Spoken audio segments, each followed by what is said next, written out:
So we got a killer on a run in Ohio. Good afternoon, Liz. Brittney Gosney pleaded guilty this morning to 1 count of murder, 2 counts of child endangering. She had been charged, including murder, involuntary manslaughter, use of a corpse, child endangering, and tampering with evidence. Police say the 29-year-old tried to abandon her 3 children in Rush Run Park in Preble County. You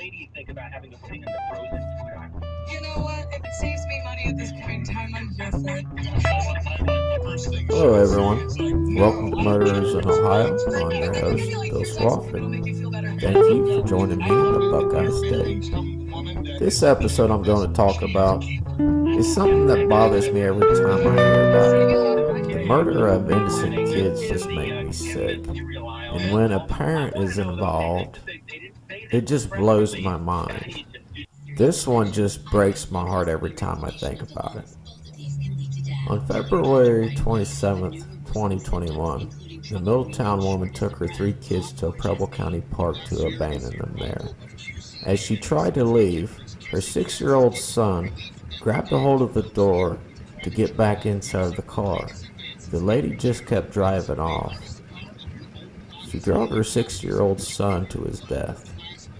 This story got my attention because of where it had happened. It happened at Rush Run Park, which is in Preble County. Rush Run is known for its fishing and hunting areas. I myself have hunted and fished there plenty of times throughout the years. I know that location pretty well. Counties in Ohio, and even made its way into southern Indiana. Law enforcement from Montgomery County and Preble County had to get involved. Middleton, Ohio is in Montgomery County, just south of Dayton, Ohio. It's a decent-sized city, and just like any decent-sized city, it has its good and bad neighborhoods. On Sunday, February 28th, a little bit after 10 a.m., a chubby redhead in a town police station. The redhead's name was Brittney Gosney, and she had with her her boyfriend, James Hamilton. They were there to report that Brittany's 6-year-old son, James Hutchenson, was missing. Brittany told the police that she had just woke up and her son was just gone. She told them that James had been wearing a plain red shirt and Batman pants. Law enforcement began the search for the 6-year-old James Hutchenson. While they started the search for the 6-year-old James, law enforcement wanted to talk more with Brittany and her boyfriend, James Hamilton. Law enforcement thought something wasn't right about their story. Law enforcement from Montgomery County interviewed Brittany throughout the day on Sunday. For a couple of hours at a time, Brittany kept denying that there was any wrongdoing of any kind that involved her 6-year-old missing son. Law enforcement kept at it though because they just wasn't believing what Brittany was telling them. Around 9 p.m. on the evening of February 28th, law enforcement made the announcement that charges was going to be filed against Brittney Gosney for murder of her 6-year-old son, James Hutchenson. The search for 6-year-old James Hutchenson would still continue. Unfortunately, the search was for a dead body. Their search would take them to the Ohio River in southern part of Indiana. At this time of year, a lot of the state of Ohio had dealt with a couple of heavy snowfalls. The melting of the heavy snowfalls had led to flooding of lakes and rivers. This made for the search for anything very difficult. There were days that law enforcement had to delay their search for James Hutchenson. And at this time also, law enforcement was also looking in the Ohio River for another 3-year-old little boy who had been put in the river back in December. The bad weather kept delaying the search for that little boy as well. As the search continued for the body of 6-year-old James, the story started to unfold for the public. The story of child abuse and murder. A story that broke the hearts of anyone who heard it.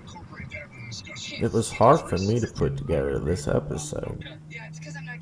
I don't understand how parents could put their children in harm's way.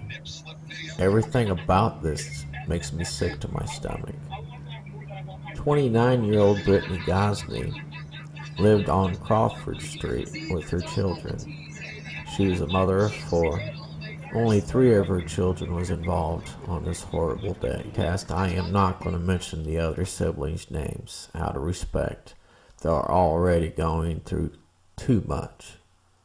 Brittany's Facebook was filled with pictures of her 4 kids. There was pictures of Brittany and her 42-year-old boyfriend, James Hamilton. She's also noticed that she oftentimes got on there and begged people for money on Facebook. And she would set up donation sites and things trying to get money.